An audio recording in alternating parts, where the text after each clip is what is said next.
It's good to have you there. This is the Anglican Cable Network Nigeria, ACNN Television. You're on to the news on the hour. I am Fulusho Taiwo. You're welcome.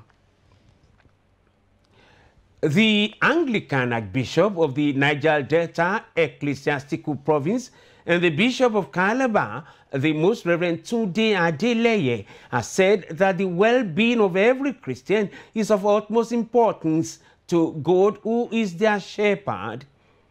According to Most Reverend Adeleye, God is always seeking out his sheep, providing shelter, security, food, and everything they need.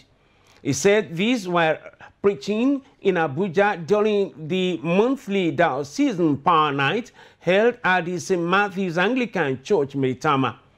He used the medium to urge Christians to yield to God's leading, as he will only be a shepherd to those who are his sheep.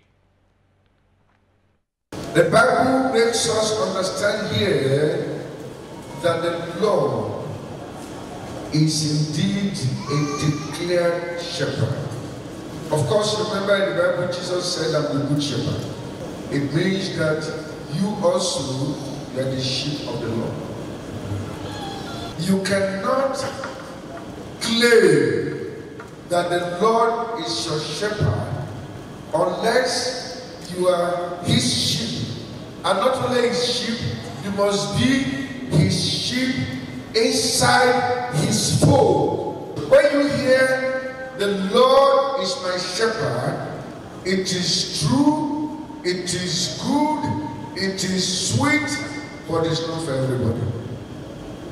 It is for those who will believe that the Lord indeed is their shepherd. Listen to me, brethren. There is something unique about possession. There is something important about belonging to. When you say something is mine, it means it's part of you. God in heaven, who has made us and has told us whom he is to us, shall provide food for us.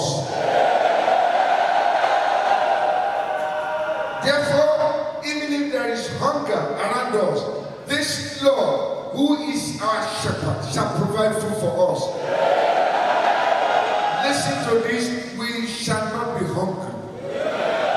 If the Lord has prepared a table before you, the table shall be big, the food shall be big, it shall be tasteful, and it shall be palatable.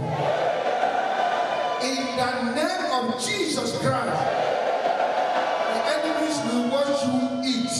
The enemies will watch you fat. The enemies will watch you alive. The enemies will watch you receiving the benefits from God. And they will never find the secret of your strength. In the name of Jesus Christ. The presidential candidate of the People's Democratic Party, PDP, Atiku Abubakar, has condemned the alleged detention of his son-in-law, Baba Lele Abdullahi, and his lawyer. In a tweet on Monday, the former vice president accused the federal government of going after them for supporting him. In a statement by his media advisor, Paul Ibe, the PDP candidate said his son-in-law, who is also the finance director of his group of companies, was arrested in Abuja on Saturday. According to the statement, officials of the Economic and Financial Crimes Commission, EFCC, allegedly invaded the Maitama residence of Baba Lele in the nation's capital. Atiku had noted that while he recognized the constitutional role of EFCC and other government agencies to carry out investigations, he would not be cowed down by any attempt to blackmail him. He insisted that he would under no circumstances mortgage the mandate of Nigerians as freely expressed on the 23rd of February 2019. However, the EFCC and other relevant agencies are yet to confirm the arrest or react to the allegations made by the former Vice President.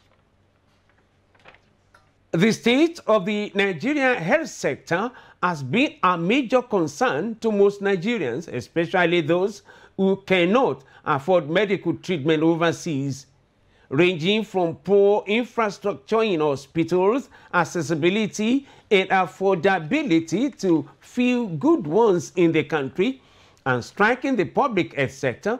Speaking with ACNN news correspondent Nwane Ogechukwu in Abuja, the spokesperson and head of information and protocol management of National Hospital Abuja, His Royal Highness Dr. Tayo Astrop, says that the Nigerian health sector is improving on a daily basis and that the government is trying their best to make the hospitals, especially the public health sector, to be easily accessible and affordable. Nigerian health sector, to the best of my knowledge, with the experience of having been in the health world for about 20 years, I want to say that it's not too bad. It's working. But however, I know another thing that was of major concern is that it's affordable. And what I'm going to say is that the government is also trying their best to the public hospitals, in terms of having the National Health Insurance Scheme. The National Insurance Scheme is to help Nigerians, the formal sector, to be able to access health services with a lot of discount.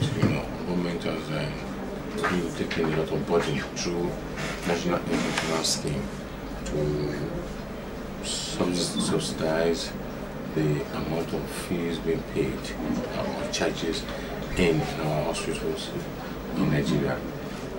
Because a lot of people come to government hospitals, both in government workers and even people that are not government workers, to still patronize government hospitals, which is reasonably very, very affordable. But with the National Health Insurance Scheme, is also more affordable in this country. While speaking on the rate at which medical practitioners in the country move aside the shores of the country to look for greener pastures because of inadequate funding in the health sector, he called on the government of the day to release more funds into the health sector. A lot of our medical personnel, medical doctors, and even including nurses, they are going for greener pastures. They are traveling out to other countries. They're going to Canada, they're going to Britain, they're going to the United States of America to go, and even some that are long wait for that time to make their best. So we're having a lot of them leaving the system, but that does not mean that we will not be getting more. We cannot overemphasize it. They should be well funded. When it's well funded, of course, both personnel and also both overhead and also in terms of buying equipment and other things, the government needs more funding to be able to render full services and to help Nigerians who are seeking medical services in our hospitals in Nigeria. Okay, sir. Dr. Astrop called on Nigerians to send their complaints and any observation they have concerning the public health sector to Servicom, while stressing on the duty of Servicom in the hospitals. Well, Dragon was set to make sure that government services should be prompt, should be effective, and should be with sympathy and empathy, particularly in a hospital setup, because I always want to handle what we call Servicom. So there must be in place, if there is anything, what we are putting in place is complaints. If anything happens to any patients that comes in, and if we got the complaint, if they come out to complain, we address it effectively. We train our doctors and nurses from time to time to make sure that they are attentive, they have empathy for patients, and to make sure they attend to patients on time. So generally we have suggestion buses all over the places, and we also on surveillance basis we go around the hospitals to make sure we check whatever that is going on, so that if anything is wrong or anything to exploit, we make a report so that everything will work well and there will be better services to Nigerians. Dr. Astrop encouraged Nigerians to make their health a priority by going for regular checkups and avoid self-medication. Well, it's important. As I said, that our lifestyle habits is getting steady with us. A lot of things we are not seeing before, we are seeing them. Everything is full on social media, on what to eat, what to do, what not to do. But the most important thing, the most good was to check ourselves. Medical check-up is very important. Very, very important because of what kind of thing we see here every day. But best Nigerians to please keep fit and check themselves. The Socio-Economic Rights and Accountability Project SERAP has dragged the federal and state governments to the ECOWAS Court of Justice in Abuja over alleged attacks on journalism bloggers. According to a statement issued by the SERAP Deputy Director Kolawole Oluwadare, said the group is suing the government for what it described as the frequent and repressive application of the Cybercrime Act to harass, intimidate, arbitrarily arrest, detain, and unfairly prosecute anyone found publishing views or facts perceived to be critical of the government at the federal and state levels. And government officials, SERAP, stressed that the idea of democracy is that the people are encouraged to express their criticisms of elected government officials with the expectation that it will improve the process of government in cases of alleged defamation of character of government officials. The group believes sanctions should not be so large as to exert a chilling effect on freedom of opinion.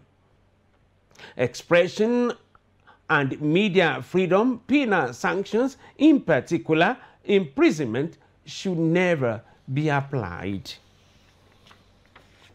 We shall now go on a short commercial break. We shall be back. Please stay with us. Getting the best hospitality and affordable luxury is what we guarantee at our guest houses right in the heart of Abuja. Decent guest houses that offer surpassing services such as 24-hour room service, constant power supply, decent non-smoking environment, parking lot, laundry service, multi-purpose hall, mini-mart, restaurant services, spacious room at affordable rate.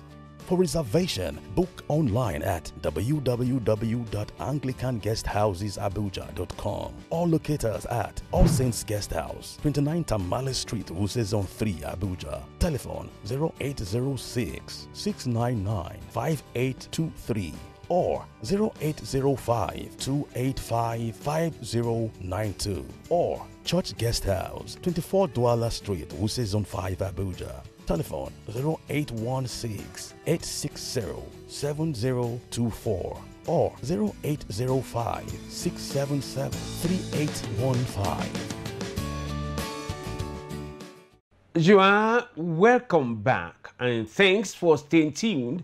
For more on our top stories, please visit our website at ACNNTV.com or youtube.com/ACNNTV. To be up to date with our news and other programs, please download the ACNN app for Android from Google Play Store. And now to some foreign news.